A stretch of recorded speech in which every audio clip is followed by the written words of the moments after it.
Hello everyone, this is the LEGO Technic Dozer Compactor set for 2018. There's not all that much that this will actually do, but in messing around with it, I've found that what it does really, really well. This is fairly small. The parts count isn't too large. The entire thing is maybe a little bit smaller than minifig scale, depending upon what size of equipment you want to imagine this actually is, but I think that it looks pretty good with its color scheme. It does have a fair number of stickers, probably more than I would like, more than a lot of LEGO fans that I've seen would like to see, but it's very, very easy to leave those stickers off and not worry about making the thing look too plain. The only angle that I don't like of this is around the back, just how much clearance there is in this area. I wish there was something more built here, even if it was just a couple of pieces, a couple of panels to help cover that up. But otherwise, I think that it looks really good with a nice combination of just a handful of system pieces, regular brick built parts that, that aren't strictly Technic to create the roll cage here, and also just a little bit of a step on the side there with the grill piece. The blade itself is able to be raised and lowered with this gear right here. Just turn that, has a simple worm gear mechanism. It goes all the way down to the ground. That's really important to me. A lot of the time, toys, and specifically LEGO toys that are supposed to be construction related, or supposed to be able to push or pick some things up, don't go all the way to the ground, or they don't go flat to the ground, like bucket loaders that have the bucket that doesn't come down straight. Then you have to pick the whole thing up to make it really scrape like it's supposed to. But this goes all the way to the ground, and it's able to go up much farther than it ever would need to. They've got good linkage geometry in there, where you see it's actually angling back ever so slightly because the links aren't exactly the same length. So that's done well.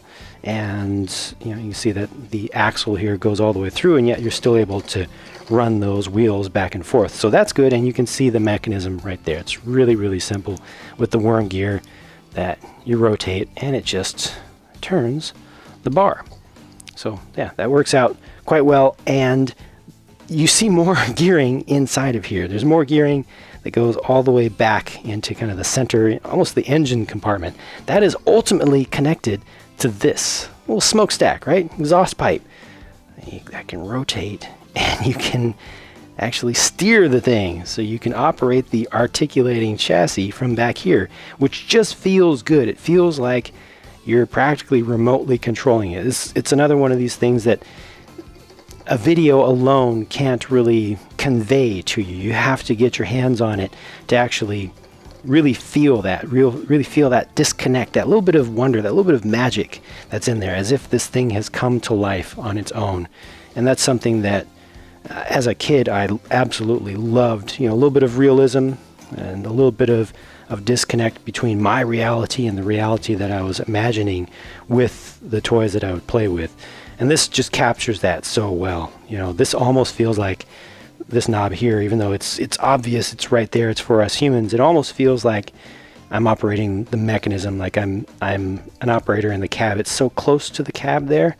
It just feels right. It just feels good. Now, getting a minifigure in there, if you wanted to actually get a minifigure in there, it is possible. Getting him sat down can be done, but you're a little bit limited with the back of the seat there. It works. His face is right up against that steering wheel. It works a little bit better if you left him standing up, but still just this Technic pin hole on the back here kind of gets in the way of that. So somewhat minifig scaled. I guess you could just do that. Just leave out the steering wheel. Somewhat minifig compatible, I guess I would say, in that sense, but not 100%. Close enough, though. I tend to prefer ones that are set up a little bit better, the Technic sets that really can accommodate a figure without any issue, because then, kids who want to kind of cross across the different themes can. But overall, this is done really well. It's just good for play. It was a good build. Kids who are not too familiar with Technic stuff, or aren't advanced enough to go into the more complex stuff, will be able to get some real success out of this and be able to really enjoy this, I think, and be proud of what they've assembled and enjoying watching the mechanisms and seeing how they work. And then there is a second build, because this is a 2-in-1 set. Let me show you the alternate.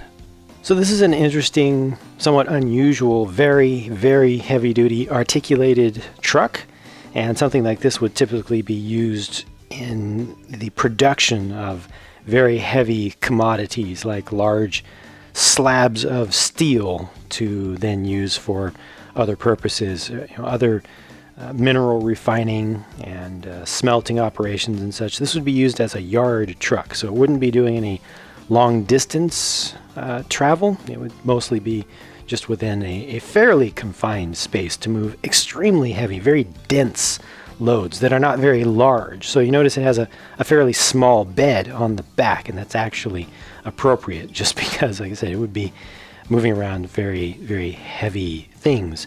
And this does still have the ability to be rotated about its articulating center with the use of one of these exhaust pipes as they appear to be, but in this case it's not geared. So this is the one to turn it, and I'm just rotating the whole thing. Doesn't feel as fun like that, just it's just a direct connection. But you get the second one here, and that does do something remotely. And if you look down below, you'll see a drive shaft where they've got the motion is rotating a couple times, and that's actually connected to a worm gear setup that just brings all of this back. Now, not only does the bed tip down like that, which is at a fairly steep angle, it's able to go a bit farther than that. Keeps going just to here, so just kind of slides it out just a little bit. I wish it was able to slide it even farther than that to get this to be a little bit closer to flat. I think that would have looked better, but it intentionally stops itself there. It works pretty well. The gearing in there is good. It looks good. It feels good. Again, a respectable build for sure. The thing looks almost as finished on the outside, I think, as the main build. And this only used or only left behind a handful of major pieces. So I'm just grabbing some of them right now, and there's one more, and then just a couple more of these things. So look at that. That's all that's left over. Those and a couple of really small little connector pieces, which is outstanding. That's fantastic. It almost used all of the parts, so I'm really happy about that.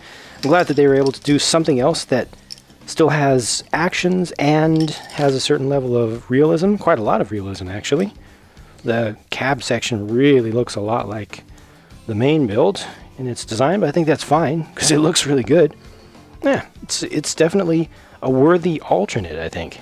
So that's the Technic Dozer Compactor. I have a feeling that this won't kind of catch the eyeballs of as many kids as it really deserves. I think that it's a better set than it looks like. Maybe the subject matter is not necessarily the most popular stuff, the most popular types of equipment, but if you're interested in medium to small sized Technic stuff, I think that you would definitely enjoy this build and get a little more of a kick out of it than you might expect just from looking at the box. That's it for my thoughts, so thanks for watching, and I'll talk to you again soon.